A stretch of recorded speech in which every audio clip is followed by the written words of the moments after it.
Attention, the following broadcast has been approved by Outcasted OC. Viewer discretion is advised. Incoming transmission in 5, 4, 3, 2, 1. What's up? It's Outcasted OC. We are going to have Reese just join us when he is available to, but we are bringing you another episode talking our thoughts and feelings after Survivor Series War Games. It's so weird calling it Survivor Series War Games. It's such a mouthful. I'm so used to just Survivor Series for so many years. But we'll get into all that stuff. We've got other wrestling stuff to talk about to give Reese a chance to try and get here before we dive into the main part of the episode. So, quite interestingly, the women's division have just added 2 new bouts, and we are having both tournaments setting it up. So it's going to be very interesting to see where those tournaments land and where they get themselves. Me and Courtney off the air were saying some of the people we potentially thought we would place in that scenario. And we have the graphic up thanks to Courtney finding it. So I'll share. So we got it up because Lord knows I'd forget who's actually in the tournament. Yeah. Also, can I just say, you and I, with our little wee taglines. Yeah. How good. Get me muffins. Yeah. And he said that in the press conference. He's like, anyone got any muffins? That's what got me. I know. So, like, we very much openly said I'd love Dakota Kai to get it. I think that would be really cool. But yeah, it's very interesting matches. Obviously, we got Lyra, Zelina, Ivy Nile. So that's one I'm very much going to look into. I kind of hope Lyra wins that, but also I want Zelina. See, I get that. I feel like Lyra's still so new on the main roster, which that's not the point. The point is like she's got time. She's got time on her side. Whereas somebody like Zelina, you know, she's been around for so long and she's done a little amount with what time she's been given. Like, you know, she's been a former tag champion and that's fine. But every time she gets an opportunity to step into the ring individually, everyone on Twitter explodes and is like, oh man, Zelina Vega's so good. Oh, I didn't realize how great she was. It's like, it's because she doesn't get the time. And this title would give her the time to show how great she is. Yeah. There is one bracket in this tournament I'm fuming about because I don't think she should be put against the other 2 people she's being put against. Kairi Sane needs to move to the other bracket, and Raquel and Kairi Sane swapped spots because unironically, I want Dakota Kai and Kairi Sane to have that friendship rivalry of the group. We are in the group together, but we understand the initiative of both fighting for the belt. Yeah, we both understand the assignment. Yeah, and my problem is because Natalya is in there, I feel like they're gonna give it the veteran, and I don't want that. We dog on Natalya enough. I don't need to dog on her more on the podcast, even more than we already have in the past. I get it, but I don't want her with this belt.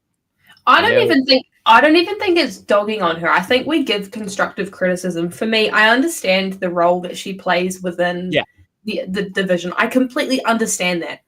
But continuing to put her in these kind of situations where we know that she potentially may not win, or the only reason she may qualify forward is because of her lineage, which that's not the problem here. The problem here is I just don't think, you know, it would get a cheap pop her winning it because she's a Neidhart. I understand that. But then I just don't think that for the first person winning it, you need to have it on someone that you know is going to set that lineage up really well.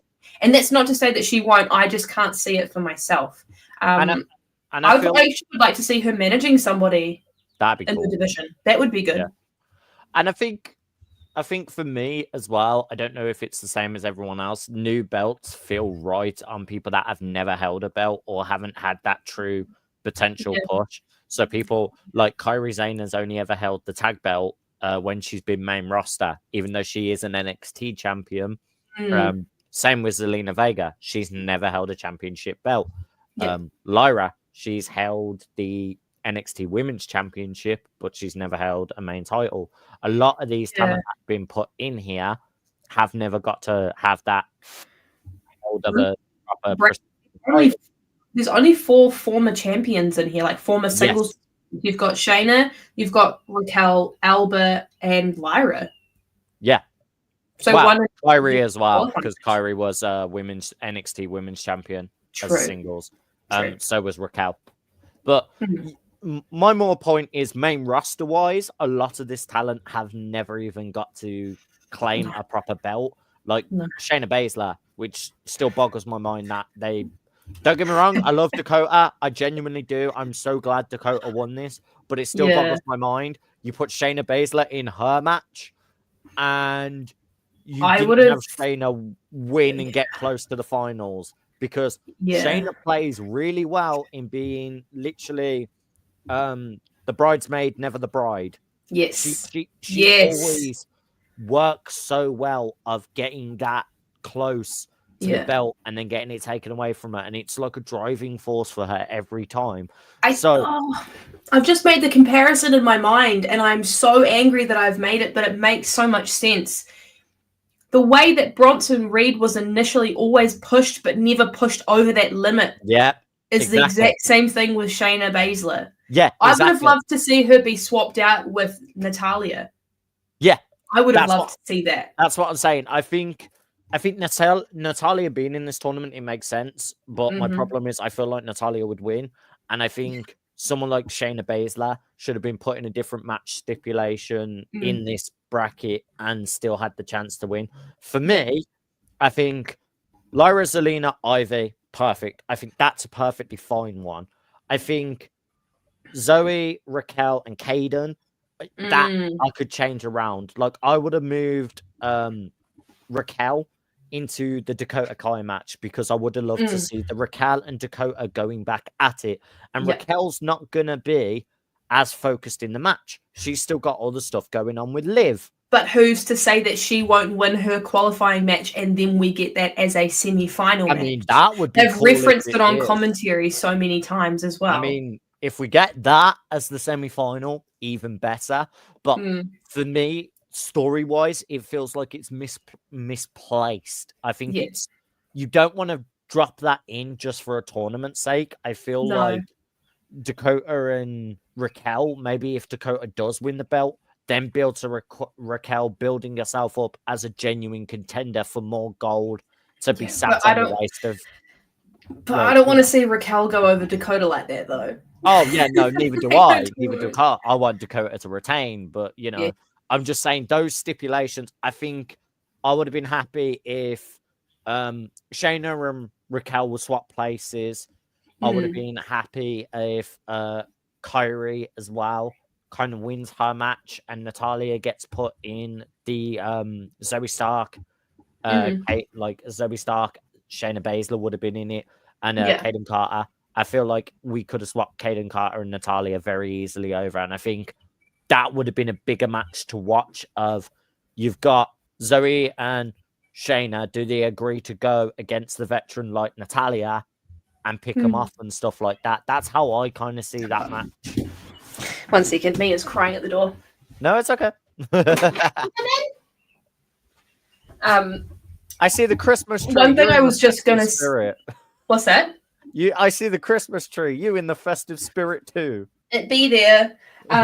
One thing I was also just going to say that we have completely glazed over is with the United States Championship Tournament, the final of that is going to be at Saturday night's main event. Yes. Where do we see the final of this tournament match taking place? Now, my goofy ass thinks it's probably just going to happen on a random episode of Monday Night Raw, but it could be happening on the first episode of Raw on Netflix. Yes, it might actually. That's a good place to do it. Or they could do it at the Rumble. That could be cool. Hold it out till then, maybe. I don't know, because I feel like maybe both of them are going to be on Saturday night main event.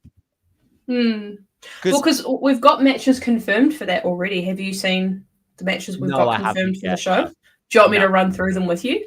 Yeah, let's do that. All right. I have my phone out so I can show you. Okay, so let's start off with the one that everyone knows is happening is Kevin Owens taking on Cody Rhodes for the I did see WWE that one. Championship. That is one I did know, yeah.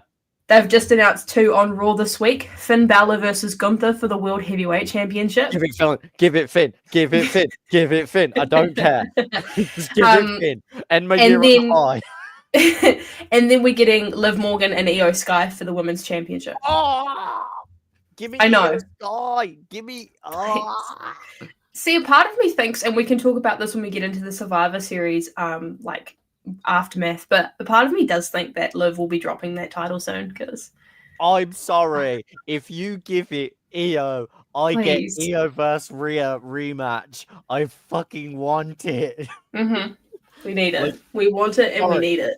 You know the Fry meme where it's like, take my money? That is me right now. Give me the Io Rhea matches again. I know they were being besties in War Games. Like, literally, take my card. I know they were besties in War Games, but I loved their feud in NXT. Like, I loved them going against each other. I want that again. It's so good. Like, I know. I'm just biased. It's Io, it's Rhea, it's 2 of my absolute favorites. How could I not want them going against each other? I know. It'll be so good. And we got a couple of other things we can easily talk over as well. Arguably the most heartbreaking of all heartbreaks was shown on Raw. Yeah. Return on a broken neck. I don't give a damn that you broke your neck. I don't care that you hurt your elbow. Yeah, it was the same energy though. I'm sorry. The way Kofi said the same it vibes. Him, the way Xavier said it and the way Kofi also agreed with it that who cares? It was just so I'm about like to say it. It was just so it was like a double turn basically. So like the way that it kind of started off was very much kind of how as a divorced child I was told my parents were separating. But then you bring in the likes of Big E. It's like, come on, guys, let's do this. Like, I want to help you guys out. But, like, Xavier was spitting facts. I'm not going to lie to you. He didn't miss. Was like, you've had all this time. Yeah, and it was like... not wanted to help us one bit. And now that we're, like, almost over the edge and actually wanting to end things with each other, then you're like, oh, no, come on, guys, come on, like I'll help you out. Like, that's where I stood when Xavier said all of this. I was like, Xavier's not wrong though. Even with a broken neck, you could have managed. There's no confrontation with you needing to get involved as a manager. You could just help book them and direct them in the right direction.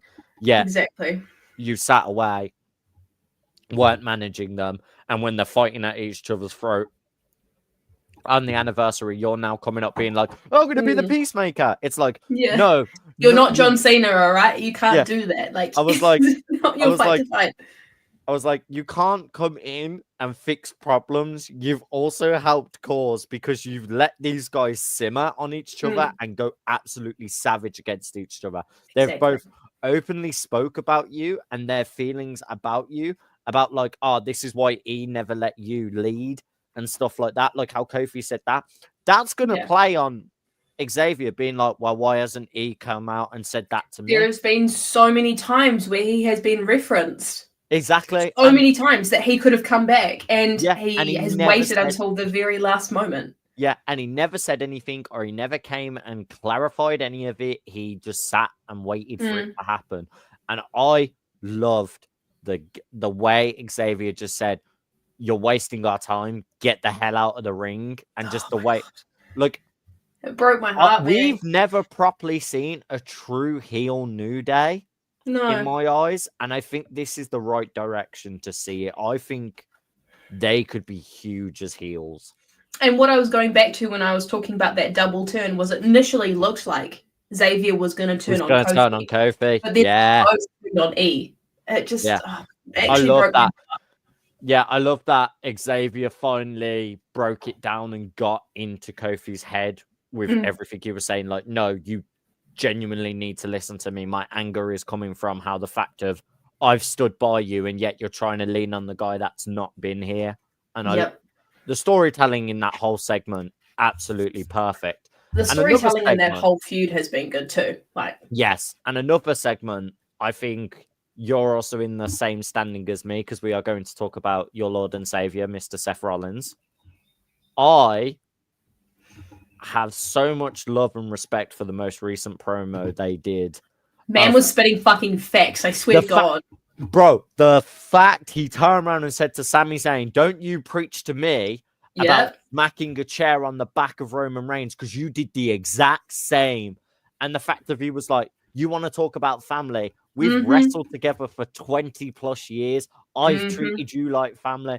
I'm like, Seth, spit the facts.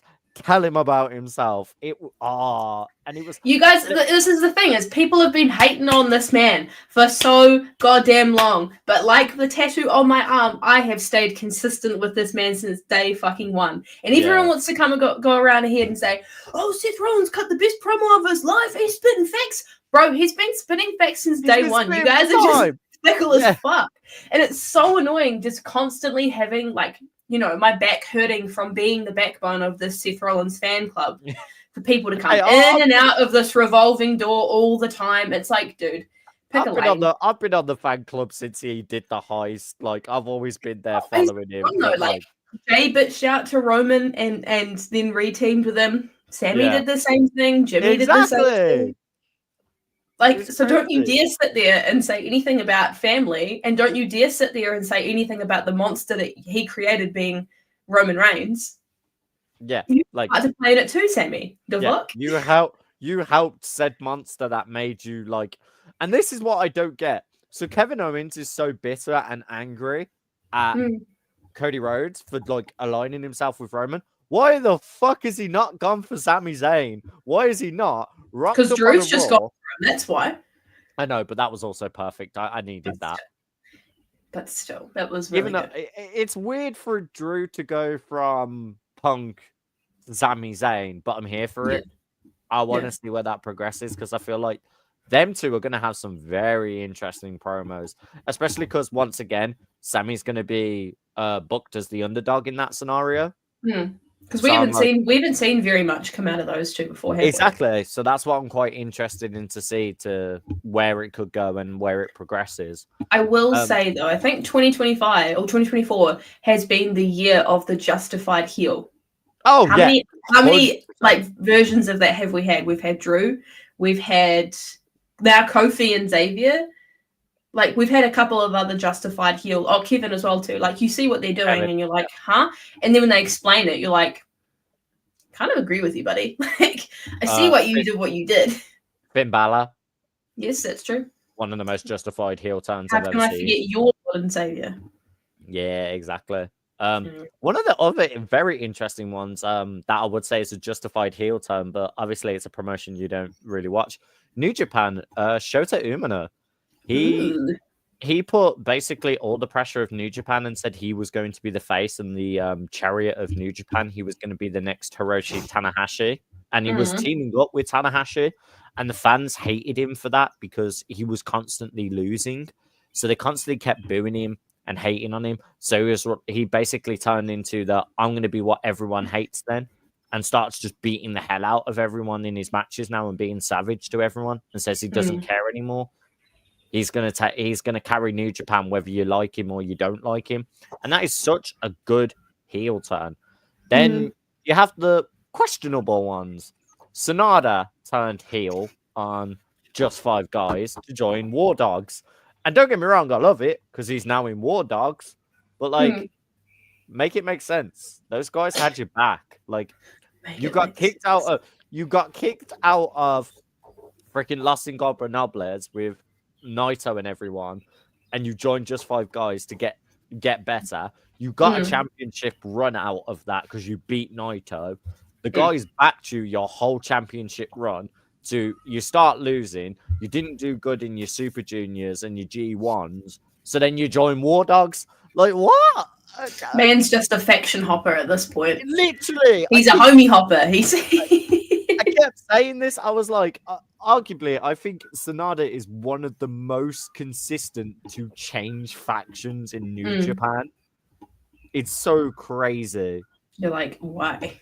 Yeah, literally, I'm just like, right, so you were in Los Ingobernables, then you were in Just Five Guys, now you're in War Dogs. What's next? What the hell? Like, who are you joining next, bro? Like, who you Makes no sense. It really doesn't. It really doesn't. But yeah, let's kind of speaking on the New Japan things as well. Wrestling Dynasty has announced some really cool matches that are happening. There is one that I'm very happy about that just got announced today, actually. Oh yeah. House of Black, Brody King is going against David Finlay. And in Brody Ooh. King's promo, he turned around and spoke about, you talk about how your war dogs bark.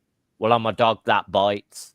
And he does his whole, obviously, if you know Brody King, he does the whole arf, because he's also in a metal band. He does the whole bark. And he gets the whole crowd to do the He's bark. a Braun Breaker fan, you can tell. Yeah. But he gets the whole crowd to do it with him. It's like it's his thing that he's done for years. And yeah, I can't wait to see that. We also get Kenny Omega's return. He's back in the ring, going against Gabe Kidd of the War Dogs. So I am very, very happy. Two of my absolute favorites to watch in the ring going ham. And Gabe Kidd is a UK boy. So UK boy gets represented on one of the biggest stages against one of the biggest wrestlers. Always here for that. Yeah. Love it. And what else can we talk about before we get into Survivor Series? Oh, yeah. Do you want to talk about the Continental Classic, or do you have something else you want to talk about? Yes. Continental Classic has started. The tournament is going quite interestingly. We have already Cesaro, also known as Claudio Castagnoli, is already 5 points up in the league. He has already won 2 matches. Yeah, and it's been a very interesting storyline because it also seems like we are potentially heading to a fatal 4-way for the AEW World Championship between Moxley, Orange Cassidy, Switchblade Jay White, and Hangman Adam Page. And no Christian Cage in the mix on that one?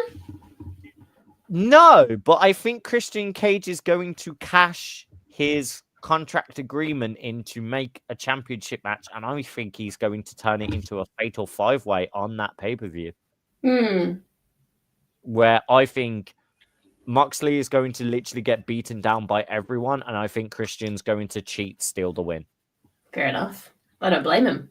He's got no dad as a role model, so... But yeah, it's very interesting to see where that alignment goes. The only other thing I was going to speak upon that I genuinely think could be a whole podcast episode in itself is people's shitty hot takes because they used to work in the business. Like Mr. Eric Bischoff, shout out to you, Eric Bischoff. Can you fucking not shit on AEW when you literally let WCW crumble to the ground? Like, he's like, oh, there's no saving AEW. There's no return for it. It's like, bro, they've lasted better in the ratings consistently more than you did with WCW within its first like year and a half. Like, at least they have retained money. I swear he just burnt money to the ground. It just pissed me off. It's like it was asked on the, I can't remember the guy that interviews. He does a lot of WWE review interviews. He was the one that spoke to Punk and made Punk bring up the brawler all over again. He wears glasses. It wasn't. Hold on, wait. Wears glasses. Yeah, it's not Chris Manley. Oh, Ariel Helwani. That guy. He does MMA stuff as well. Yeah, that guy. He spoke to Eric Bischoff about AEW. Like Eric Bischoff like has enough to talk on. Like Eric Bischoff appeared on a couple of episodes. Like he's gonna really give a shit and know the full inside and out. But yeah, he basically just completely shot on AEW, and I'm like, hey yo, how about you actually interview people that work in AEW or know AEW enough to defend themselves, not just have a random geezer talk shit on it for an hour and a half? Not Eric Bischoff being a random geezer. For me, he is a random geezer. I don't care for him anymore. Like he's not anything at the moment, mate. Yeah, why? I don't need it. We can ask Reese when he comes in, because Reese will know. He's hopefully watched NXT. Speak of the devil. Whoa! Hello. Wait, Adam Cole's here? What the fuck? Hello there. We were just talking about Eric Bischoff being in NXT, and I just said, let's get Reese to kind of give his thoughts on it, because obviously you will know more than we do about it. It's a weird situation with NXT at the moment. I feel like there's like a lot of nostalgia going on in NXT. I mean, you had a couple of weeks ago with them being in the ECW arena. They seem to be relying like quite a lot on like old people coming back, and then obviously you had X-Pac talking to Javon Evans. Yeah, I don't really know what's going on with NXT at the minute. They're going through a little bit of like a transitional period since they've got onto the CW.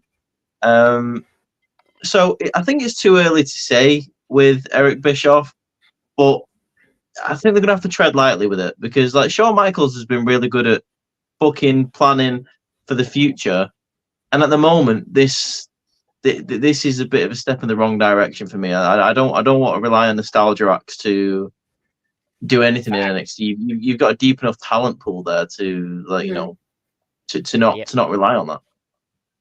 Do you think a lot of these nostalgia acts are coming in because the CW is potentially requesting it to happen, not because Shawn Michaels actually wants it to happen, if that makes sense? I wouldn't rule it out. Yeah, it's definitely possible. I mean, I think there's certain networks, there's certain platforms that do request these guys to come in. I wouldn't rule it out. I'm also going to take into account that you've got NXT Deadline coming up, and obviously they bring in these legends to decide who is going into the Iron Survivor sometimes, or who's recommended to go into the qualifying matches. So that could be a possibility as well. That's what I was saying. I think they're playing safe to lead up to Deadline. I think a lot of these older school talents and like these veterans coming back in is just to add viewership and interest to Deadline. Because obviously that's going to be the last pay-per-view before they go into the Netflix as well. And I think that's another thing we have to take into consideration. Maybe they're bringing the veterans in to kind of give the buzz of, with NXT coming to Netflix as well, you're going to see all these old school talents and these new school talents. And it's going to be a bigger deal when it hits Netflix because then that's going to go global. There is one thing that annoys me about these older talents coming in, though. I was willing to let it go a little bit with Javon Evans for like a little bit of that segment, but like it seems to be like a common thing where like talent that are wrestling today just like cream the pants when they're on like TV with like someone else from the older generation, and it's like even the talent that harken back like and kind of like act like that was the better generation of wrestlers. And it's like, if you believe that, then like, what are we supposed to believe? What are you then? If you're going, wow, it's X-Pac, dude, he's talking to me. I can't believe I'm breathing the same air as X-Pac farted in. Wow, like, isn't that amazing? It's totally cool. And it's like, Javon, I get it. Like, you're as a fan of wrestlers, you used to wrestle on a trampoline, like, I know you're a fan of these guys. It's part of your character, but at the same time, maybe let's drop the fanboy a little bit. You can be the fanboy behind the scenes, but don't let it come through to the TV to the point where it questions how we should feel about you and your career moving forward. Yeah. And some of the guys in the comments here said exactly the same. We don't want the same situation of bringing back older wrestlers overshadowing the new wrestlers. Like as Reese perfectly said there. Yes, you can hype them up as being God's greatest gift, and they were like your favorite talent to watch at the time. But you've got you've got to believe your own hype. You've got to back your own hype. You are not going to sell an audience that you're a great wrestler by being like, oh my God, I love this great wrestler. It's like, cool. You can say you're inspired by them. You can say you want to wrestle like them, but prove it. Actually show us how good you are as a talent as well. And don't get me wrong, Javon Evans 100% does that as soon as he touches the ring. We know it. We see it. But at the same time, you need to build up that character a lot more before it gets received to a bigger audience. Because being the youngest original gangster is what he calls himself. It's like, I get it. You're playing on the fact you're one of arguably the youngest talent to be signed and doing these crazy things. But also at the same time, play that into your advantage as selling your character more. Be that gangster. I don't think you could have said that. I don't think you could have said that any whiter if you tried. The youngest original gangster. Well, that's what it is. People don't know. I know it is, but like, Oh no! Sorry. I was saying for the non-educated hip hop and rap. Yes, but here's the thing: is everybody who listens to the Outcasted OC is clearly educated. We don't need to explain. Yeah. We're pretty switched on. Yeah, but hey, you never know. New Time fans could drop in and they're like, "What did he mean by OG? What's Just this look it up link?" on Urban Dictionary. It's fine. The youngest original gangster. Gangster. I could have said it a lot whiter. I could have Yeah, get sounded. AI No, to you help you with definitely it. couldn't.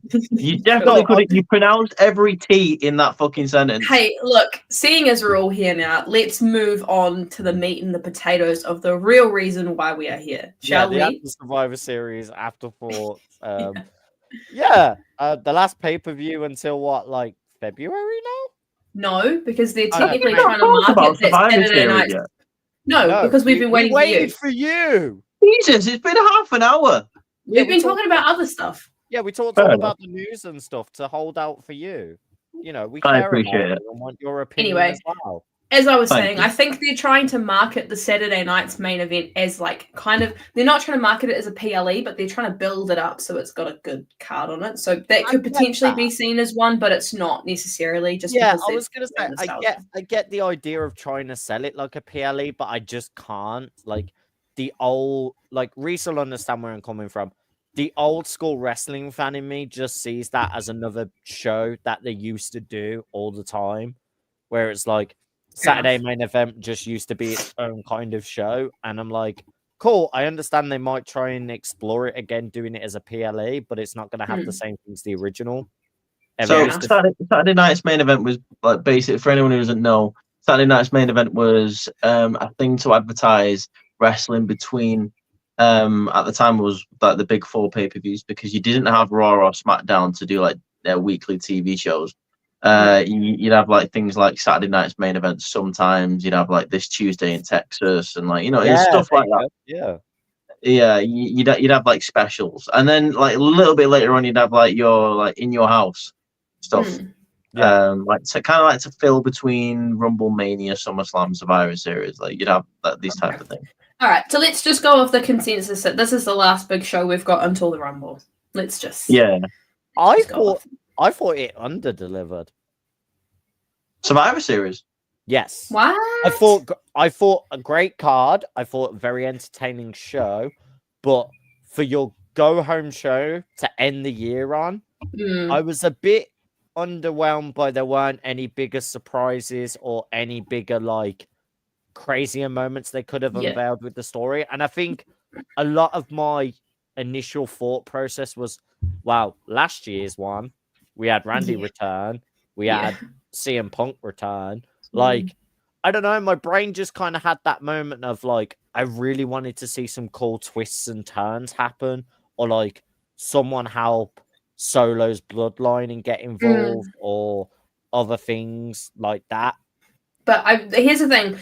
For me, Survivor Series has a lot of people divided, and a lot of people have been saying that it was quite underwhelming. I'm not in that camp because I preach positivity when it comes to professional wrestling because I just like it. I still enjoyed it. I know, and that's I'm not taking that away from you because that's totally valid. But I've seen a lot of people say that potentially it was a little bit underwhelming because they've got so much built up for the next like couple of months going into Raw on Netflix, and they're trying to make it a little bit less like you're trying to predict all of this stuff and having these expectations that these things are going to constantly happen at different shows because they don't want you to feel like they have to constantly outdo themselves. Because to me personally, I don't think if there was anything that happened at the end of Survivor Series this year, I don't think any of it would have felt to the magnitude of CM Punk returning last year. Like it's been a year, and my brain still can't wrap my head around the fact that that's happened. It still can't wrap my brain around the fact this man left and for 7 years said he was never gonna come back, and then he did. My brain still is like, how the fuck is this possible? Yeah, I get that. It surprises me that people, you Ross included, said that this was an underwhelming show. Like, for me, this is like in terms of like consistency and like solid matches. Like I think this is like top 3 pay-per-view of the year. The matches were good. I think people were just expecting more out of the story and more like after. As I said, it wasn't underwhelming. It under-delivered, in my opinion. So what I'm meaning is, it gave me enough where I was entertained in that, but I felt like it missed something.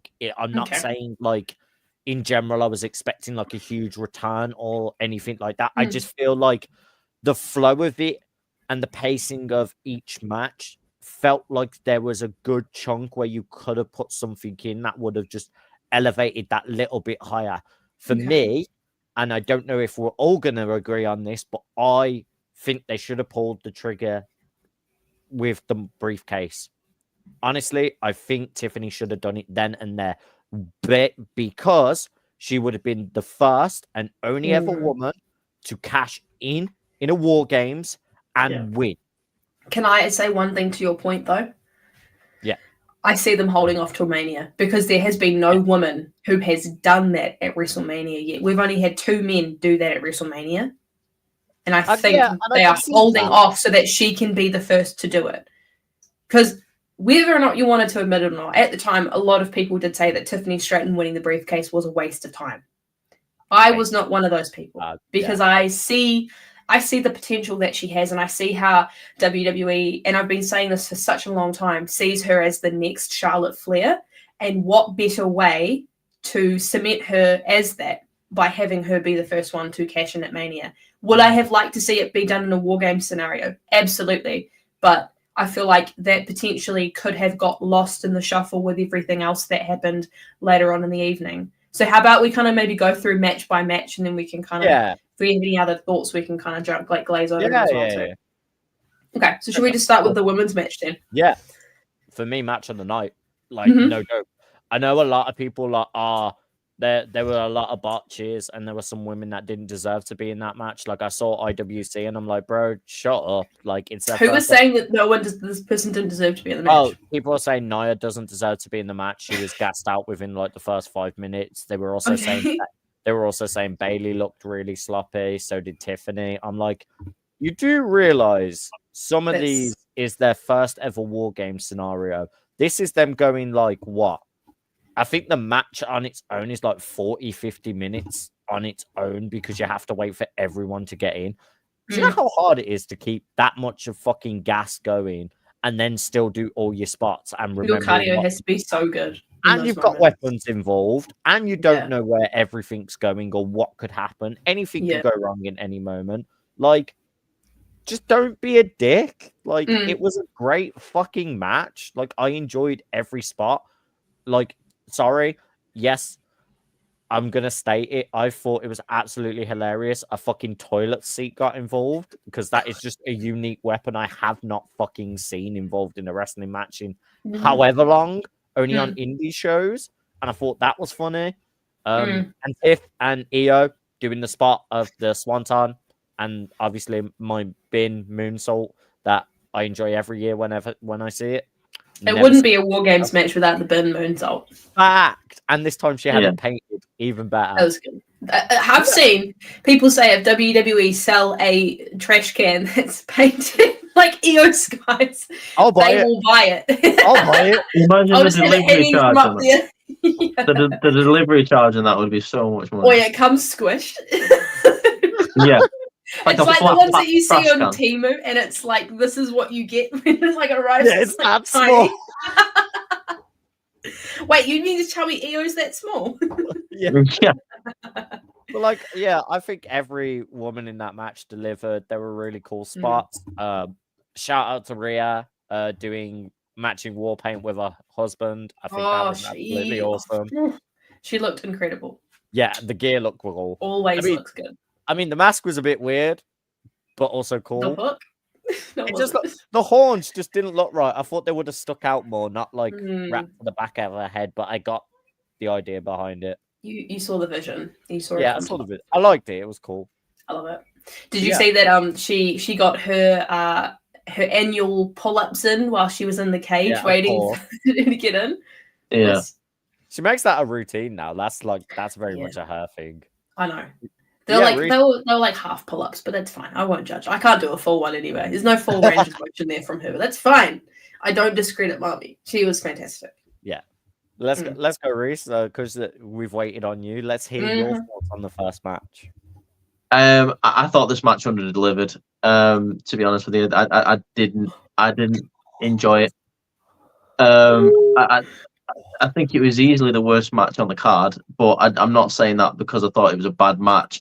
I just thought it was. I'm not even talking about the botches. I think the flow of the match wasn't very good. And considering that you've got some veterans of the War Games match in there, like your Candice LeRae, like your Rhea Ripley's, like your Bailey's, I really feel like the match should have flowed a little bit better. I understand that you've got people in that match that have never been in a War Games match. Fair enough. I'm not going to hold anything against you. I do think it was a good idea to have Nia start the match because you get her in a comfortable environment where she's on a one-on-one single match like situation with someone, something that she's used to. And then you bring in, I believe, it was Naomi who was next because the babyface team got the advantage. Yeah. Yes. Yeah. And I thought that was interesting because obviously you've got the classic, like unstoppable force Nia Jax going up against two baby faces. It makes sense. But after that, after the fourth person came in, I feel like the match kind of like started to fall off the rails a little bit. Io brought it back on track with the classic, like you say, with the trash can moonsault. Beautiful move. Io Sky always delivers in War Games. I just, as a whole, I thought it was a very clunky match. Like I said, still for me, top 3 pay-per-view of the year, but this did not live up to all the other matches that was on the card. So that's just my opinion. Yeah, which is perfectly fine. I was going to say, we all of us always find different entertainment in different matches. I think for me, the reason I enjoyed it so much is the fact, 1, women got to open, 2, the fact we got a 50-minute proper solid War Games match, and it was the chance for people who've never got to do War Games to get to experience that. Yeah. And for me, I got most of what I expected out of the match anyway. I said I wanted like Raquel, Rhea shenanigans where it's like they go to war against each other, and Tiffany and Io. I said I both want them to do like moonsault. Something crazy. Yeah, I said I wanted them to both do the moonsaults, but I understand Tiffany went with the swanton and why Io did her moonsault because Io's moonsault her thing. I forgot to mention that. Yeah, Tiffany's moonsault was beautiful. I think again that is something that stalled the match. I think if you're gonna do a cash in segment, maybe you could have gone all the way with it. Like again, I think that stalled the match in my opinion. I understand like who's going to cash in on. Liv and Nia are both there. That's what I said. I don't get why she didn't pin, like go and attempt to pin. You get what I mean? We do the cash. But it's the same. It's the same kind of like story beat that we saw with Damien last year as well. Like he did the same thing at Survivor Series too. Yeah. And the continual every single show or every single PLE. Is he going to cash in? Is he not going to cash in? That story beat for me, I think it ruins the excitement towards it because I'm somebody who I know fully well you have the briefcase. In the back of my mind, I'm thinking to myself, when is she going to cash in? You don't need to put that on TV for that to be a thought in my mind. And I find that continuing to use that as your crutch, it kind of takes the fantasy away from me of when is this person actually going to, it takes the, what word am I looking for here? It takes the oomph out of it for me. Yes. And it makes me feel like, well, if you're not trying to build up as much excitement towards this, like, why should I be as excited? Yeah, exactly. Yeah. And obviously I was completely like thrilled and was crying when Damien won it because I was like, holy shit, he's actually just going to do this right now.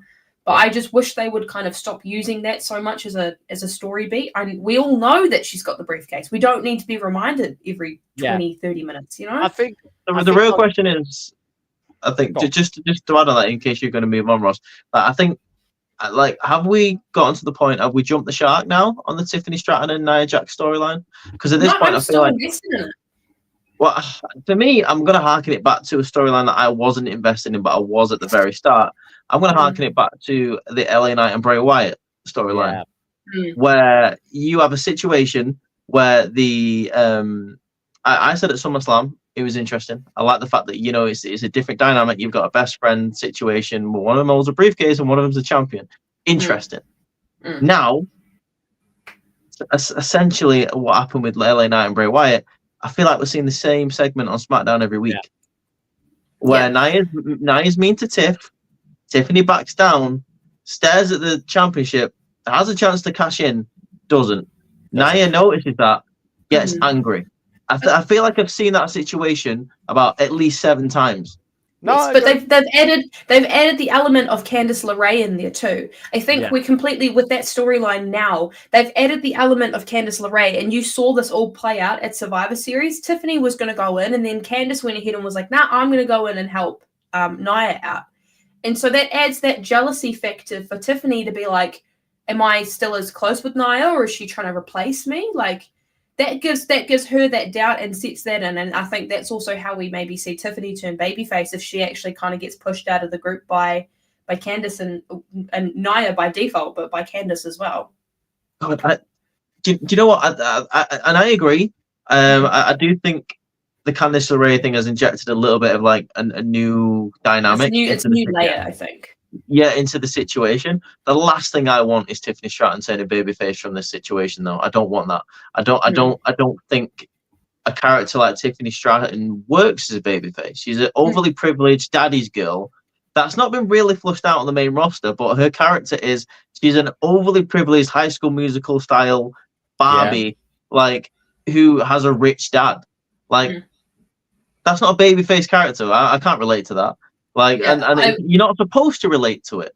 Like, I don't want to see it either, but I just feel like that's a way that they could do it. That's how I kind of am seeing them making that happen, which doesn't make it right to me perfectly, to be honest. I feel like I have a few questions for you guys coming out of Survivor Series. I haven't really had a chance to say much about that women's match, but like I really enjoyed it. I enjoyed that for commentary wise. People who did not know much about Candice LeRae and people who may not have been super familiar with her got to learn a little bit about her during the commentary aspects of that, which I really appreciated because a lot of us wrestling fans do know about Candice, but for those casual new fans, they might not know about her. So really enjoyed that aspect. I really enjoyed, obviously, Rhea being in this match as well, too. I think she did an incredible job, breaking down the other team and then showing how dominant she is as well. I think Bianca did really well, but I think one thing that I really struggle with the War Games matches is, as we say, because it's so clunky, it makes all the spots look a little bit out of place. But that's just, for me, that's just kind of something I've just come to realize. That's just how the stipulation of the match works because there's so much going on. There's so many elements happening. There's so many different factors. There's so many different timing spots. But I have also seen a lot of people say that they are incredibly pissed off that Liv Morgan was the one to get pinned. I think I'm fine with it. And I've seen a lot of, and this is just the thing, is I don't share a lot of these things that I'm expressing because obviously you guys know how much of a Rhea fan I am, which is absolutely fine. But I've just seen a lot of people complain, being like, well, Liv's the one who's constantly getting pinned and she was a champion, but like, how can we believe she's a credible champion? I'm like, she literally just beat Nia Jax at Crown Jewel. Did you not forget that just happened? I think people miss the point with it as well. Like she's not a credible champion. Like that's what I was getting to say. But yeah. She's hidden behind the Judgment Day. That's the point. Like the whole point of the character. It's been like when Dominic Mysterio held the North American Championship. He was a North American champion because of Rhea Ripley. That's she is chicken shit heel. That's what she's supposed to be. I would understand a little bit more if people were saying that about Nia, because Nia is a credible champion. She can beat people clean. I would completely understand that. But people going ahead and bitching about Liv Morgan being the one to get pinned when she's a chicken shit heel, she hides behind people. That is literally the whole character. She cannot win a match on her own clean. She has to have people come and help her. She's literally got a 6 foot tall bodyguard right there. Like exactly. I think that leads into my next question, and a lot of people are saying that they are sick of the whole Rhea Ripley and Liv Morgan situation, that it's tiring now, it's boring now. We're constantly seeing, and this is something I've seen on Twitter, and I don't like going on Twitter for this reason, because I'm just saying I do not share these beliefs I'm about to say, but people are saying that Rhea is overbooked and she is basically John Cena and Hulk Hogan mixed into one because of how overbooked she is, because Triple H loves her and she's incredibly dominating and powerful. Where do we see this Liv Morgan and Rhea Ripley situation ending? Because if I'm being honest, I'm a little bit tired of it now too. And that's not a discredit against the women. I just think this feud may have been fumbled a little bit more than I was initially hoping for. I don't know. I agree. I mean, I feel like this is a real placeholder storyline for Rhea. I don't know what they've got in the pipeline for her heading into 2025, But to have a placeholder storyline with your women's champion kind of holds up two people on the same brand. Me personally, I would take Rhea over to SmackDown, and then maybe once Tiffany Stratton beats Nia, swap them over. You've got a new babyface on SmackDown. You've got a new heel on Raw. I think it works well. With Liv Morgan, I think there's a few more things you can do with the Judgment Day. Maybe add some like inner turmoil into the Judgment Day. Have a little bit of a storyline with Finn Balor. But in terms of this Rhea Ripley Liv Morgan feud, I mean, there's a reason why we're not seeing Damian Priest and Finn Balor fight every week on Raw anymore, because it's boring and you wouldn't want to see that anymore. So I don't understand why we're still having Rhea and Liv, because that's essentially where these both of these storylines started from. They both got kicked out of the Judgment Day. The difference is Damian Priest is sort of splitting off from that, and Rhea's stuck in a fucking holding pattern. I just want to mention one thing. I would have actually liked to see Io Sky pin Liv Morgan, because Io Sky is the number one contender for Liv Morgan's title. Yeah. Why is it that somebody like, and this is not me trying to discredit Rhea, I'm just asking a question just out of sheer logistics of the match. Why was it that Rhea pinned Liv when we saw basically no interaction with Io and Liv, and that's the match that we're getting at Saturday night's main event? Yeah, I agree with that. I totally agree with that. That would have added so much anxiety and so much stress to Liv Morgan, because it's like the person who is literally my number one contender has just beaten me. She's pinned me clean, and the whole world would have seen it and been like, Io's going to beat her now because she's done it before. She can do it again. Or even flip that around, have Liv pin Io. Because that adds to what's happening at Saturday night's main event, and that's how you can try and withhold for Rhea and Liv for a little bit longer. Yeah, if that's what they want to do. But I feel like we've been saying they're gonna keep the whole Rhea and Liv thing going for WrestleMania. I to be honest, I can't wait that long. I need it to be. I don't want to wait that long. I don't think it. Personally, as well, I think maybe 6 months ago it was, but I don't think that's a WrestleMania feud anymore. I don't. I think, me personally, Liv has more interesting things to do, like I say, in terms of the Judgment Day. And for me, Rhea's gotten a bit stale on Raw. She just doesn't have anything to do. That's the thing. Exactly. Like she's like I say, it feels like she's in a holding pattern, but that's really affected her stock on Raw for me. I don't get as excited to see Rhea Ripley every week as I used to. I've been saying I'd love Rhea to go down NXT for a bit and do some teamwork with Zarya. Zarya and Jordan Grace. I'd love to see just like a proper muscle built women's team build themselves up in NXT. Muscle mummies. Well, literally, I'd just love to kind of see that kind of build just happen. Yeah. Build up the NXT women's division to push that tag division even more. Of wow, NXT is the place for development. Yeah. Pick up who was one of the best in NXT, take her back down there to build up arguably these grand new talent stars, have them tag for a while so they've got that synergy, and then that can add into this storyline. If we're going back into Mania, if Raquel's going to be a bodyguard, what's the best thing for a bodyguard? Have a rival bodyguard. Rhea can pick up some extra muscle power, have Raquel versus one of them. That reintegrates the feud into a new interesting way where we at least have a build-up somewhere there. Yeah. Because I feel like it's missed opportunities, like you guys have said. I feel like this feud is very strongly running its course, and we don't want that because we do want the payoff. But at the same time, when you're feeding it us every single week, we are going to get bored. It happened with Finn and Damien. It happened with the Judgment Day of will they, won't they? Fight in the bloodline, not fight in the bloodline. We're going to align with them, then we're not going to. Like, it got convoluted and confusing at points because they couldn't decide what they wanted to do in those moments, which I get, but it sucked at the same time. It's like... Yeah. But also, Rhea does have stuff she can do. They just don't want to pull the trigger on these things now. Now that Jade Cargill has been injured, they just had a moment last week before Survivor Series with her and Bianca conversating backstage, being like, you're not the team leader. But we've seen the teasers of that for a very long time. And yes, that is a match that I would love to see take place at a WrestleMania, because I think that's a WrestleMania worthy match. I know they don't want to go ahead and pull the trigger on that too soon because that would be too confusing for us fans because they're both baby faces. So who in that moment plays the heel?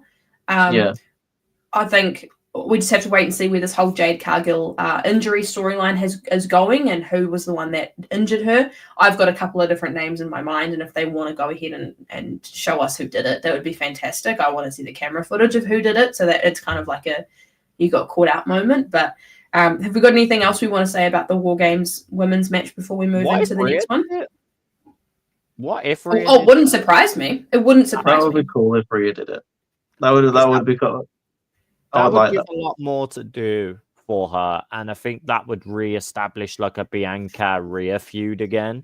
Can I also just add on? I don't think it would do stuff for Rhea, but it would also do stuff for Bianca because Rhea in the background could be like, I have literally been seeing you not using your full potential in this tag team, carrying this girl because she's so green. Yeah. You are worthy of so much more and you know it. Yeah. I'm just getting rid of this so that you can go ahead and become champion again. Yeah, she's just like, I'm gonna say it. I've missed Bianca as a single star. I've missed it. Every time she's in the ring wrestling on her own, and this is absolutely no discredit to Jade because I love Jade. I love Bianca as a single star. She's just so good. This is my argument as well. Like, if we knew Jade was going to struggle doing single star stuff, put her in NXT. She would have been fine in NXT. I understand the whole main roster to do that. I get that build. I get the idea, but it sucks because it's now hindered Bianca, and I get Bianca's wanted to do this. She probably put a pitch in to make it work and be fine with it. But we all know Bianca as a singles champion. Having her be this tag team consistently just kind of feels like an afterthought of, we don't know really where to book her. Yeah, throw in this tag team. That's how it felt for me anyway. Yeah. It sucks. Like you say, like it's not like it's never been done before. Like there's big stars that have been put into NXT before. Like Adam Cole. Adam Cole didn't belong in NXT, but he made it work. And he made it work. You know what I mean? Like he was a massive star. He didn't need to be there. Exactly. I'm saying this is my argument. NXT is not a bad place to be if you're a veteran or not. It's just another place to develop, and NXT has the better way of developing. I don't want to bash Triple H, but Shawn Michaels is very much knows in the sense of booking to build up a new storyline and a new character developing. Shawn Michaels really crafts that new character that's being presented to us into a spotlight position. Take people like Ethan Page. I know All Ego well before AEW and his TNA stuff. I've known All Ego for years. For people who never knew what he was, Shawn Michaels booked him fucking perfect to come into NXT being, I'm that egotistical. Yeah, I'll call out your champion and I'll beat him. And that's what they did. And it worked. Dude, I mean, look what they did with Samoa Joe, Shinsuke Nakamura, Bobby Roode. Like, you can do that with Jade Cargill. Like, it's easy. It's not the end of the anyway, world. going back to the match, I mean, it's a pretty big consensus that you liked it and I didn't. So I think it's cool that we have an interesting different opinions on it. Yeah. Alrighty. Should we go into the next one? Because this one got me fucking like, what? It's LA Knight just casually dropping the title before he gets into the ring and then loses the title to Shinsuke Nakamura. Called it. Right. I know you did. I felt both ways about it. I was like, I'm still loving LA Knight as champion. I still want to see it, but I need more for him. Whereas I was also like, but I also really need to see them do more with Shinsuke Nakamura. By the way, this was the most right pay-per-view I've done. I know. I'm so proud of you, even though it's at the very end of the I got 4 out of 5 right. I know. Proud of you. You did well, dude. Reece, do you want to give your thoughts on this match first, and we'll kind of do a wee little circle so we can kind of stay on track. I like the fact that they didn't back down on it because I thought Shinsuke Nakamura was booked badass on SmackDown the night before. Oh yeah. The way he just stood in the middle of the ring as LA Knight was coming down, and then he just took a step back and misted him as he was going past. I thought that was so badass. It was so frigging cool. And the fact that they followed through and got him to win the US title, I think that's really, really cool. I'm happy that we're seeing something for Shinsuke Nakamura. Seeing as though the last time you changed up his character and he developed this like sinister streak, it was against Seth Rollins and he lost like 3 times to him. I thought that was awful. I really thought Shinsuke should have beaten for the world title. To be honest, it wasn't going to be Finn. It would have said Shinsuke. But here you've got a situation where LA Knight does not get hurt by losing this championship. I think the whole goal of this is to maybe turn him heel. We've seen a bit of a heel streak coming from LA Knight lately. And at the end of the day, after Kevin Owens and Cody Rhodes is finished with, Cody Rhodes is going to need a new opponent. Why not be LA Knight? Cody, that'd be I'm down for that. Yeah. I'd be down with LA Knight. I don't know where Randy Orton is at the moment. Obviously, I think he's going to be coming back for Kevin Owens, so he's not going to be in the championship picture yet.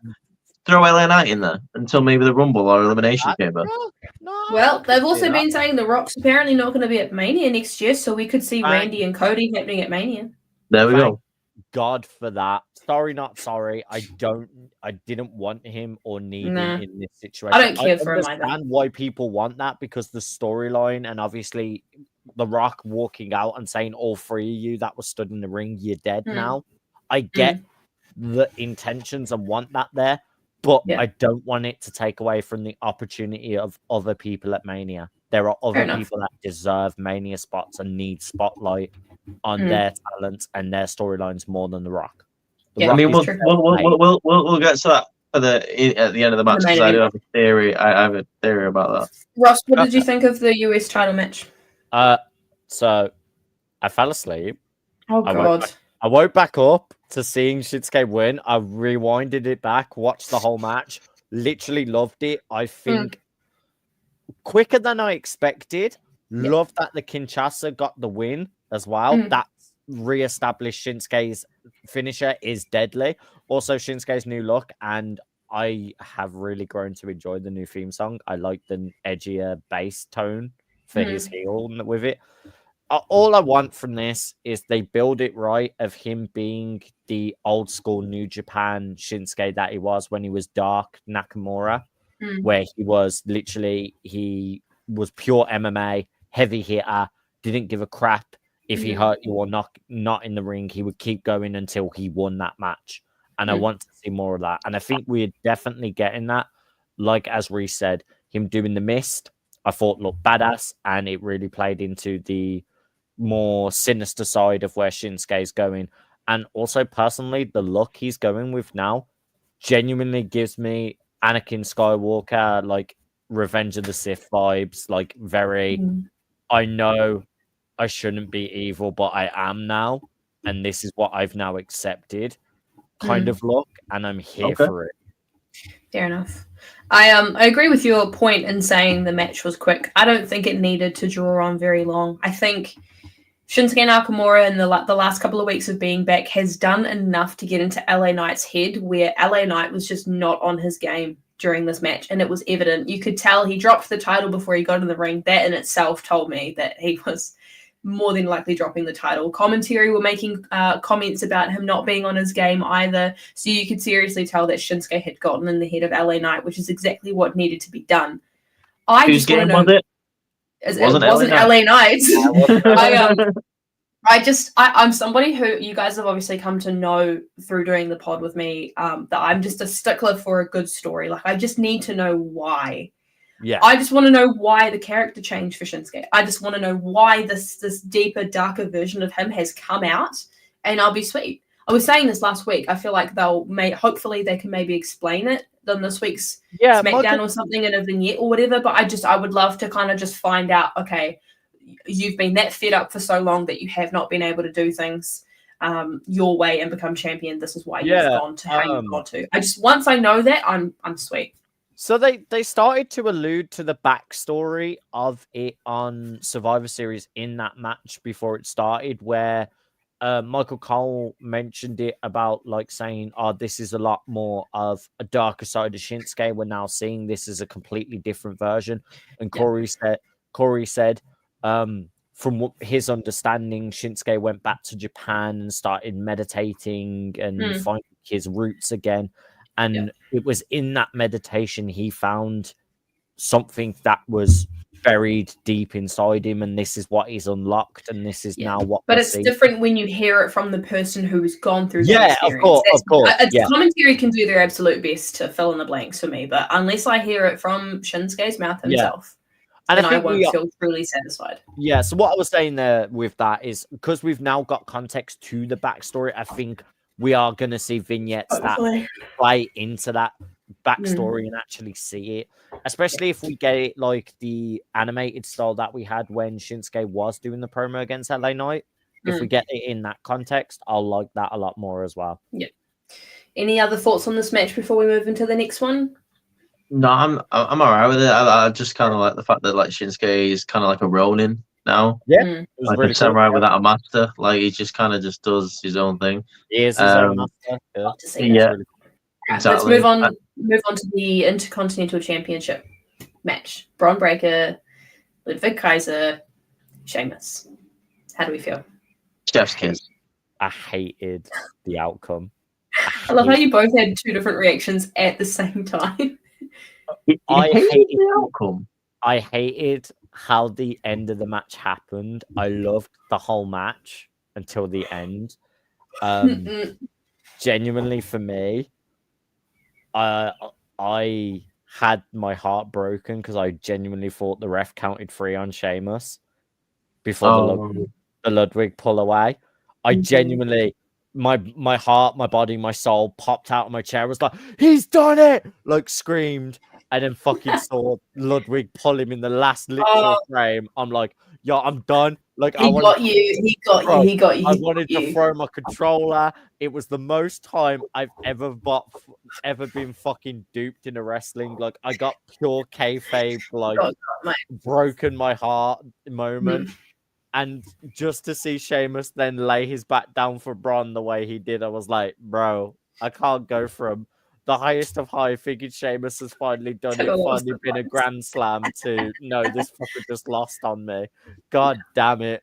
But yeah, match incredible. All 3 of them. I liked that Ludwig kind of hid away and played sneaky to give both Braun and Sheamus a chance to go for it. Also, the shillelagh, like, Ludwig did not care. He was like, yo, I'm gonna beat your actual ass with it. And you could see the welts on Sheamus. I'm like, okay, Ludwig laid it in. Like, he did not hold back. But yeah, I think the match was great. I don't know. For me, I felt like it was time for Sheamus. I just felt like he's done everything. This would be okay for him to do it, to then lose to Braun, maybe on like a debut episode of Raw or something. Like, that's kind of what I thought. Ludwig, please. I mean, yeah, it would have been cool to see Ludwig be a singles champion, but for me, absolutely it would. For me, the stakes were more leaning to finally giving it Sheamus, and it kind of sucked they didn't. Yeah. I love the dynamic of this match. I absolutely love the dynamic of this match. And all 3 people coming in with a separate agenda, but also work to the strength. You had lovely guys are coming in needing to establish himself as a single star, try to prove himself to Gunther that he can make it on his own.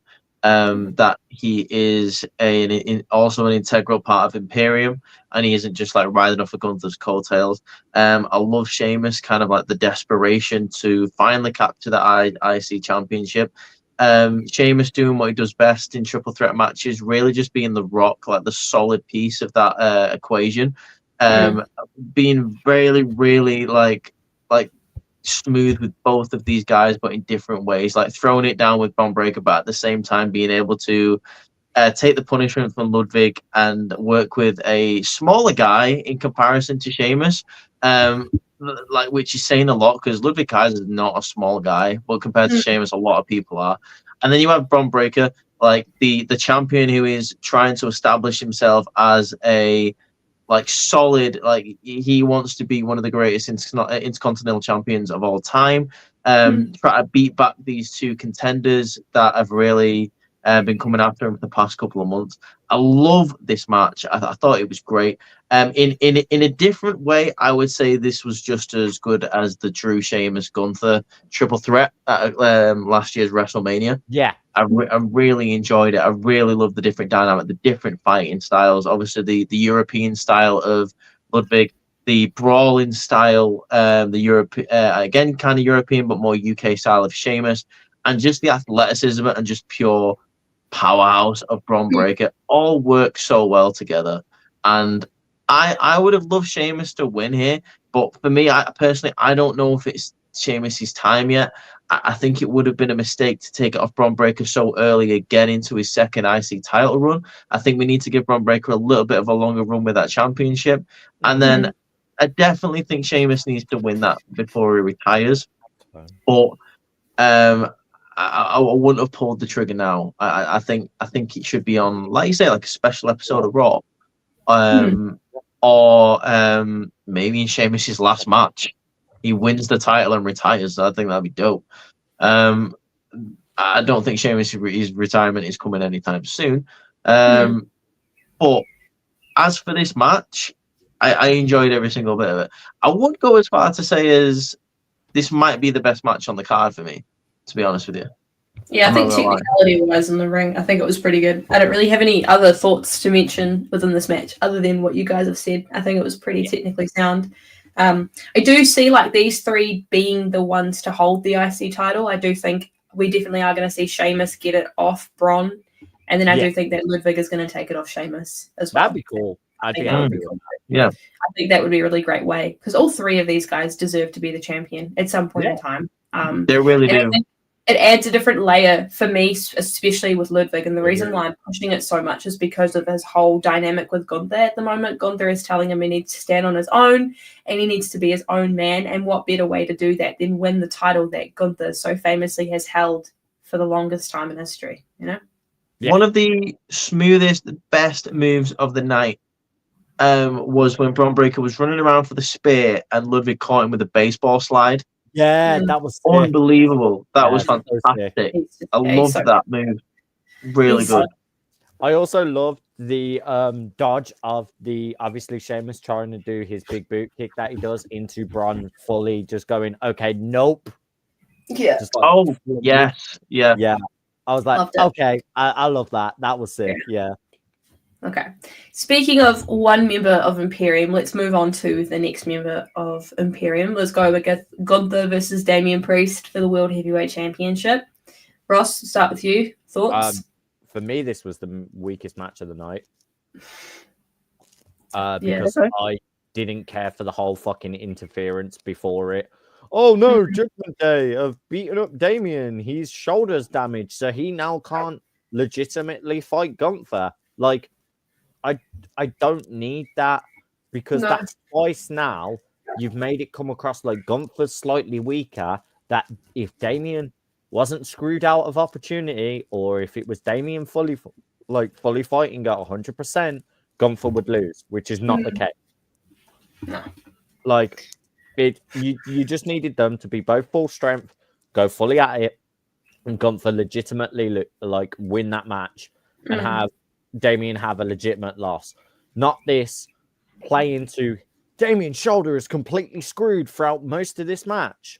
It just took it away from me. Like, I lost my enjoyment halfway through that match because I'm like, they're constantly playing into it.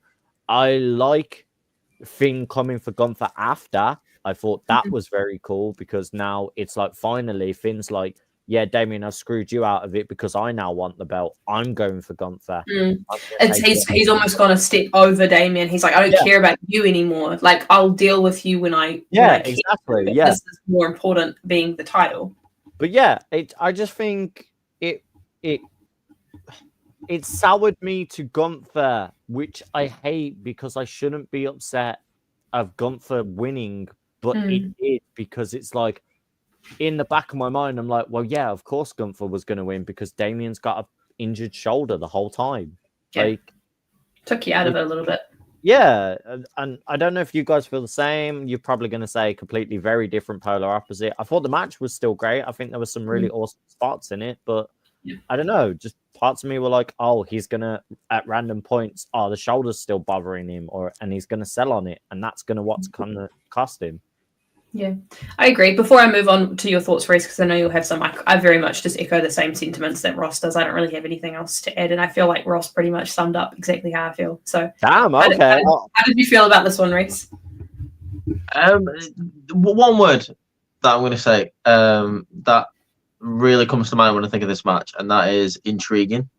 I was intrigued about this match because you took a match that was a foregone conclusion. For me, was kind of boring because there was no way Damien was ever going to beat Gunther on a random Survivor Series. And I know it's one of the big four, but it was a random Survivor Series. There's been zero build-up for the most part. There could have been some decent promos. But the most intriguing part of this match was the fact that Gunther is kind of second-guessing himself. He has a little bit of self-doubt. Which we've never seen from the ring general before. So that's the one thing coming into this match that I was quite intrigued about. And what fueled the storyline as a whole, not the conclusion of the match, because again, I never thought Damien was going to beat him. What fueled it more was in kayfabe, you've got a question mark there, a massive question mark / asterisk there, where could have Gunther have beat Damien if the shoulder was 100%? Who knows? Could Gunther have beat Damien if Finn Balor hadn't coup de grace him like on the outside? You don't know. You have taken a match that everyone knew the outcome, and you've flipped it where it doesn't take Damien necessarily out of the main event. It doesn't make him look any weaker coming out of it than he did going into it. He's lost no stock. But at the same time, you've also given Gunther an asterisk win where he's like, yeah, he won, but he didn't win like Gunther would usually win. Yeah, Gunther would dominate to win. Yeah. Gunther would dominate, and at the end he looked desperate. He didn't like the fact that Finn interfered. He booted him. Okay, but in kayfabe and as a fan, you can also turn around and look at it as like, yeah, but you kind of needed the help, didn't you, Gunther? And he's like, no. But then in the backstage interview, I don't know if you watched the show afterwards. Yeah, Gunther stayed in character and was like, yeah, I do have a little bit of self-doubt, and I mean, I could have probably beat Damian Priest, and I didn't want Finn to get involved, but I took advantage of the injury. And I was able, luckily, to get him in the sleeper hold. And I think that's intriguing. I think you've got a situation there where it's cool to have Terminator machine Gunther smash Gunther, but I like this little bit of a dynamic. And I don't know. The best thing about wrestling is when you don't know the outcome of something and you don't know where they're going with something, but you're invested. And that's how I feel about Gunther right now. I don't know what the conclusion to this storyline is. I don't know where they're going to go with this whole self-doubt thing that he's holding against himself, but I want to see the outcome. I'm intrigued. I want to know where they're going to go with it. Is it going to end up with him losing the championship? Is he going to regain his confidence? Is he going to change his character? Is he going to turn babyface? I don't know, but that's great. That's what I love about wrestling. So I think in terms of match quality, I think they had a solid match. The match at SummerSlam was better. Yeah, I agree. I think it was one of the weaker matches on the card, but I preferred it to the women's War Games match just because of the things that I've talked about there. Yeah, which is very much fair enough. See, when you say it in the point that you put and like the interpretation you took away from it, I can very much see why that would come across more enjoyable for you. But for me, it just felt like a means to an end to add this. How do we legitimize Gunther still being this super strong dude? Because I would have preferred the self-doubt in that moment of, as you said, the opposite of that though. The fact of Damien is 100%. So the self-doubt now sets into Gunther of, well, now I'm actually fighting him 100% because now we're playing into that's twice that Gunther has fought him with not him being 100%. I wanted the match to be, well, I won on a fluke last time.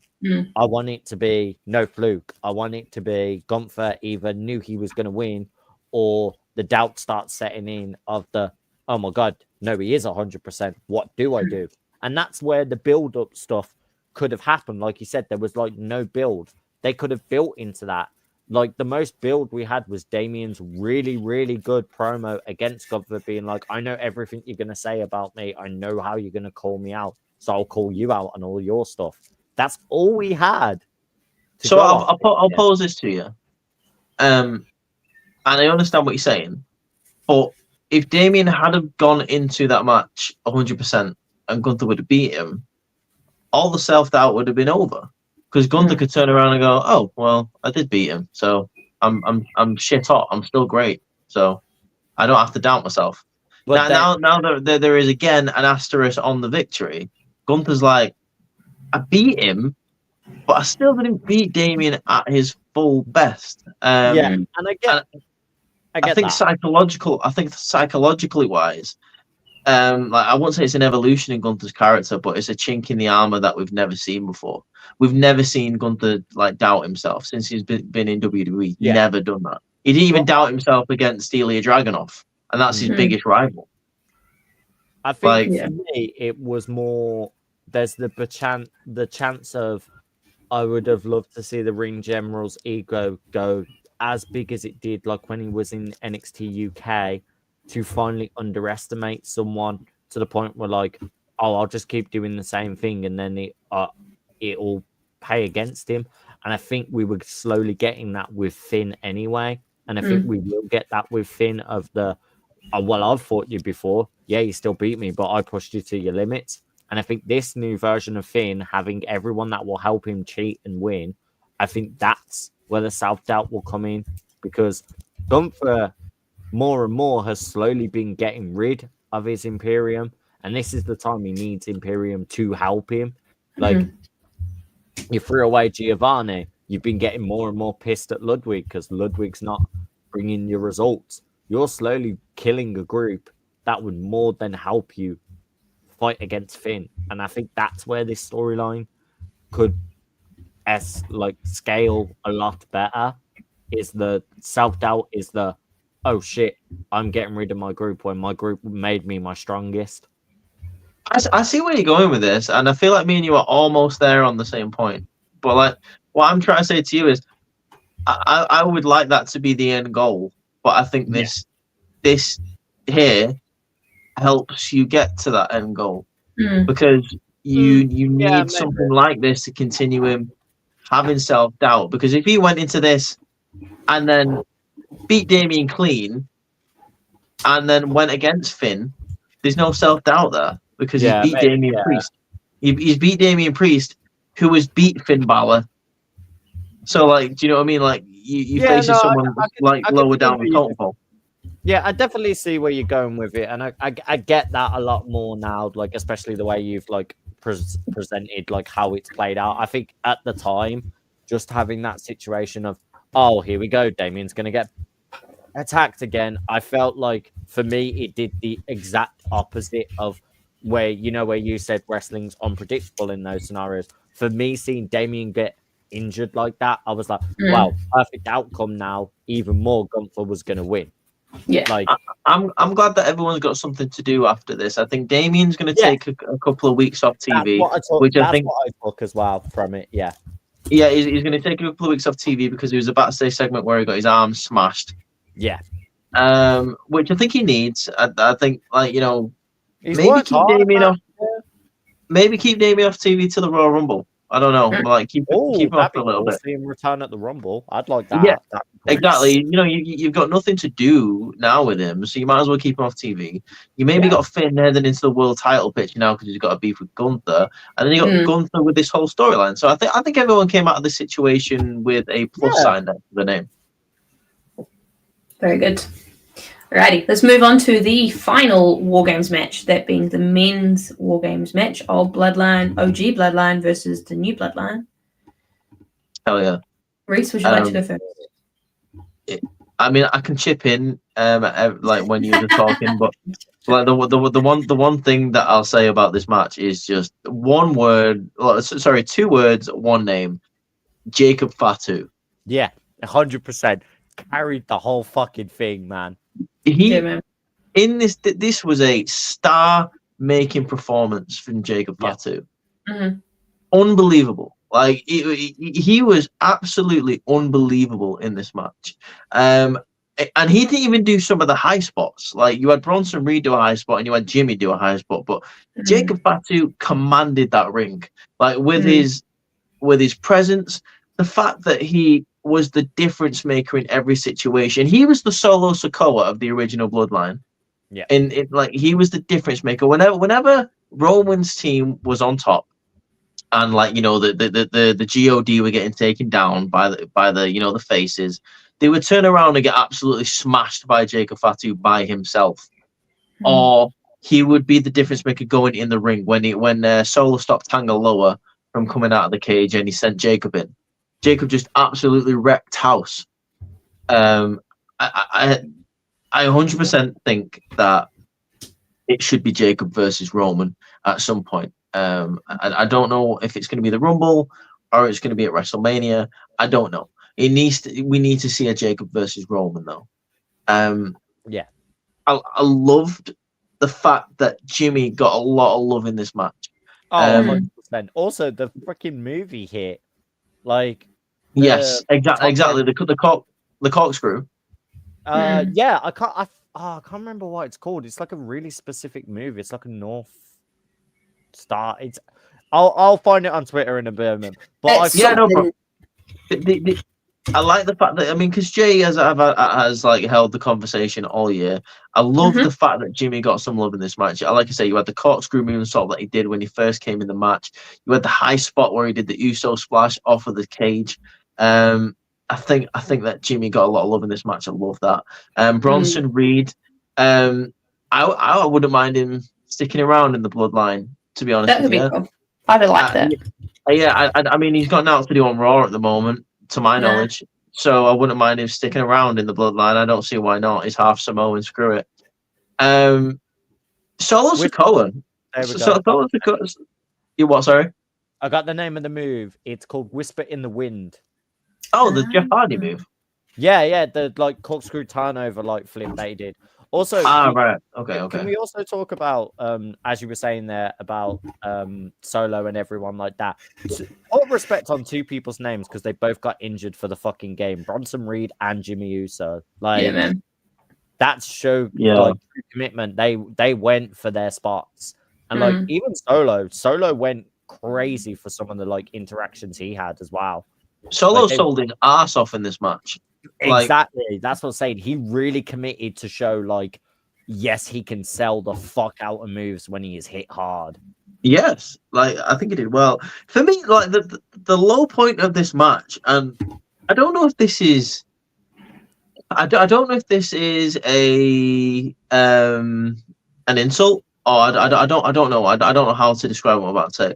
I really feel like Punk was the odd man out in this match. Yeah, like, 100. But that was the point, though. And this is what I mean. That's not an insult. He felt very out of place, which was the point, and I understand that. I don't know. I feel like there's not enough beef there between Roman and CM Punk, like that requires the whole manly handshake or the I'm gonna take your hand and pick you up and I'm gonna save you because we hate each other, but I'll save you because we're on a team. It's like I don't think there's enough hatred there for that. Like it's what Punk has no reason to hate Roman Reigns. Yeah, Punk. I also, as I said, I didn't like the whole push past Roman, like, oh, you're too slow thing. I was like, it was funny though. Yes, funny. It was funny, yeah. It was funny. But at the same time, I'm like, bro, you're not beefing like that. You don't need to be angry. Like, I would have rather have seen Seth Rollins in that spot. I'm not gonna lie. True. And then maybe Punk cost Roman the match. That would have been that's the direction I would have gone in. Because then you've got a reason for Punk once he's finished with Seth to have a beef with Roman. And I think the reason why you've got Punk there is for the favor, which I'll get to a little bit later on. That's all I care about. I've got no thoughts on this match. All I care about is what is the favor. I mean, that's what I want to know. Reese, do you want to throw your favor theory out there? Because I've also got one. Well, I mean, I made a TikTok about it a couple of days ago. I didn't see that, and you should say it. Oh, so my theory is, so Punk doesn't necessarily have a connection to Roman Reigns apart from being in the Shield. That is the connection. That is old news, ancient history. The Shield never really turned on Punk, so there's nothing there. Punk does have a history with Paul Heyman, used to be his manager. The one thing that Punk has a beef with, that has anything to do with Roman Reigns, that has anything to do with Paul Heyman, is The Rock. Yeah. The Rock beat Punk to end the longest reigning WWE Championship reign of all time, the modern era. Sorry. I would like Punk to ask for the favor to get a match with The Rock at SummerSlam. Oh, maybe okay. We have different theories. That's cool. I would like him to get his own back, because I think you've got the dynamic there of the final boss. The one thing that Punk always used to say about Dwayne in the pipe bomb is he's Hollywood. He isn't here anymore. He shows up all the time. That is now amplified by 10 years. The Rock is not there anymore. He's a bigger star than he was. Hell, he's on the board of the company.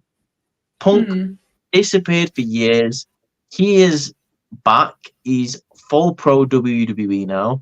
I would love to see the dynamic of, you screwed me out of the one thing I've always wanted, and that is to be in the main event of WrestleMania.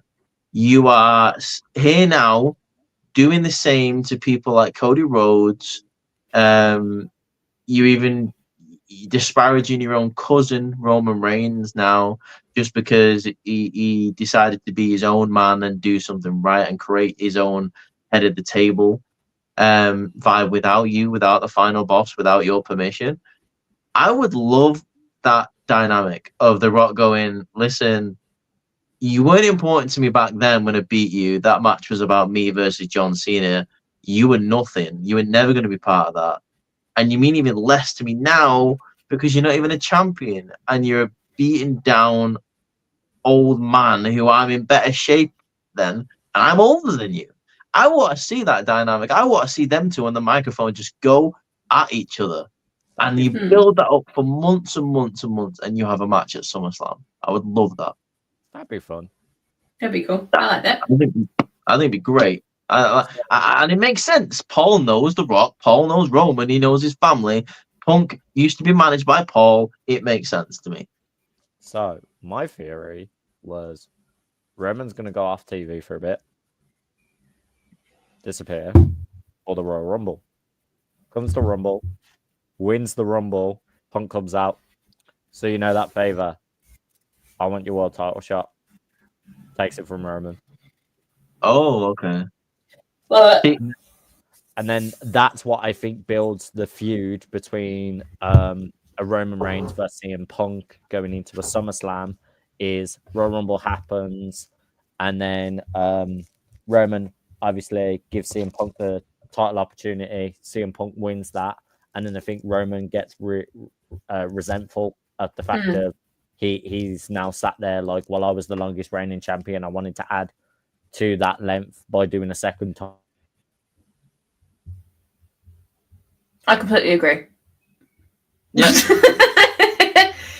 yes, and that point was also great too. I don't know what happened there of why I crashed. But as I was saying, I think it'd be really cool to just see like Roman being in that whole kind of remorseful of just being like, well, if I took the title opportunity and didn't give it to Punk, maybe I would have won. Maybe I would have been champion. And he holds Punk to now hating the fact he isn't champion, and then goes and has a match against him. I'm just trying to visualize the situation, because it's been established in it that like Paul Heyman owes him the favor, not Roman. So I want something like let's say The Rock has beef with Roman, and he does have beef with Roman. I mean, we saw that was it Bad Blood, where he came out and was like, you're you're in the ring with him. Boo. That's the perfect Rock impression. Yeah. It's so good. You smell what I'm cooking, loser. And, there's beef there. I want Punk to be in a situation there where he turns around and says, "I want him first." That's my favor. Yeah. Like I mean, I want him first. I've got a history with him. You step aside, Roman, or Paul Heyman tries to convince Roman to step aside. Let Punk have him first. It might not be at this year's WrestleMania, The Rock. So I'm thinking Punk, Rock, SummerSlam, then Roman, Rock next year, like 2026. Like it. That's just for me. Okay, bye. I don't think Ross liked it. He couldn't take your opinion, so he just was like, "I'm gonna head out."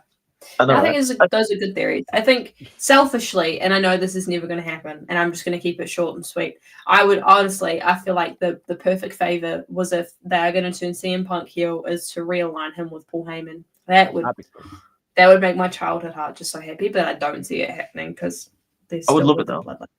It'd be cool though. I was gonna say I'd absolutely love it, but I feel like they'd be too scared to pull that trigger, especially because the attachment to the Wise Man so much. Exactly. And also because Hall of Famer now, he ain't gonna want to work a crazy schedule again, or maybe he does. We don't know that. I'm just trying to think of a situation in what.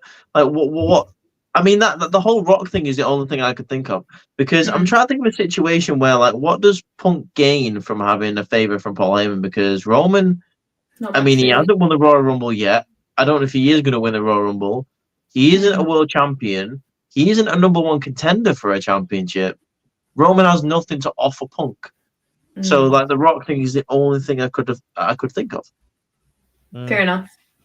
I think as well though we could really play into that, because Paul Heyman did say, if you could do anything, take me with you to Punk, like all that time ago. Oh, yeah. I was gonna say, if you don't remember that, I still do. Remember that. That could be the favor of being like, so the favor for Paul Heyman, you're coming to Raw with me. Yeah. Or I'll take you to Mindy's Bakery. We can get a muffin. Yeah, we'll get a muffin. Yeah. Get a muffin. Love it. Any other thoughts on Survivor Series, or have we kind of got everything out that we wanted to get out? Honestly, no. I mean, if you're not counting NXT pay-per-views, like I said, I think this is top 3 for me. For me, it goes Mania Night 2, Survivor Series, and SummerSlam. Yes, SummerSlam was good. Yeah, I was gonna say SummerSlam's definitely up there for me. SummerSlam was good. Yeah, I think those are the top 3 pay-per-views of the year personally. Every match was solid. Even the worst match, like the women's War Games match, for me was still good. You had the US title match, which could have been longer, but had a great result. Had a great character build for Shinsuke Nakamura coming back, winning a championship, actually getting some recognition on a character change. LA Knight is in a situation where I don't know where he's going to go, which is intriguing. Again, I've used that word a lot. What you want. So. Yeah, exactly. You've got the IC title triple threat match there, which might be a contender for match of the year. You have the World Championship match, which I've already made my whole opinion on, so I'm not going to dwell on that. And then you had a nice little conclusion to the Bloodline War Games match, where Solo Sikoa went down fighting, which was fine by me. 100%, yeah. So solid. It was solid pay-per-view. I can't complain about it at all. Yeah, nice. I think, as I said, the only thing that under-delivered for me is I kind of expected, maybe a return or, an interesting twist of an angle. I think having Shinsuke win kind of did give that interesting twist, but I feel like there still was, more to play and more that could have been done. Sure. But that's just my view. I am very surprised we didn't see an appearance from The Rock or Seth Rollins. That's what I'm saying. Yeah, I was kind of expecting that towards the end of the show of an interference of being, or that build up of how dare you do this, or I can't believe this team lost, or those type of situations. I was expecting at least one of them to come out and cause some things, especially as I said, it being the last show of the year. I thought that would have been an interesting way to go build into January and building into the Netflix debut, is that last appearance of someone being no, I'm not letting that fly. type of Oh, thing. I agree. Because the end went on for a while. After Yeah, Punk that's what walked I'm saying, out of the the end- The Yeah. end after felt Punk like walked it out had of the that cage. spot. Yeah. After Punk walked out the cage and spoke to Heyman, the camera lingered for ages. Like it followed him up the ramp, it followed him into like the backstage bit. I genuinely thought we were either going to see a Drew come out of nowhere and jump Punk again, or Seth was going to come out and hit the chair on Punk. Which we got neither of those. So Yeah, we got neither of those. But that's what my mind went to with the you can't keep this camera panel for so long and then do nothing, and then it did nothing, and I was like, that's underwhelming. Like that part, like that segment there was like, oh yeah, we know they won. Why are we overdoing their win? yeah, why is it dragging on? Yeah, it just felt weird. Fair enough. Oh well, no one's got anything else to add. Reese, do you want to do what you do best and wrap this podcast up? Yeah, absolutely. Well, thank you for waiting for me to talk about Survivor Series. It's been great talking about like the last show of the year. Make sure you stay tuned for NXT Deadline coming up very soon. It's going to be absolutely amazing. Favorite match of the year, usually all the time. The Iron Survivor Challenge, unbelievable. Saturday night's main event is coming with Kevin Owens versus Cody Rhodes for the WWE Championship. Also going to be an amazing match. But for now, guys, subscribe to the channel. Go to Outcasted OC and hit that thumbs up, subscribe, hit the bell, hit everything you want. Go to our social medias on Instagram, X, and on TikTok at Outcasted OC. Go follow us on all of those platforms where we post videos every single time we do one of these beautiful podcasts. Go follow the individual channels that will probably be in the description down below. Stay tuned for next week, guys. It's getting closer to Christmas. So, yeah, we've got some nice little stuff planned for you. But for now, take care. Have an amazing Thursday/Friday morning. Peace out. Peace. Deuces.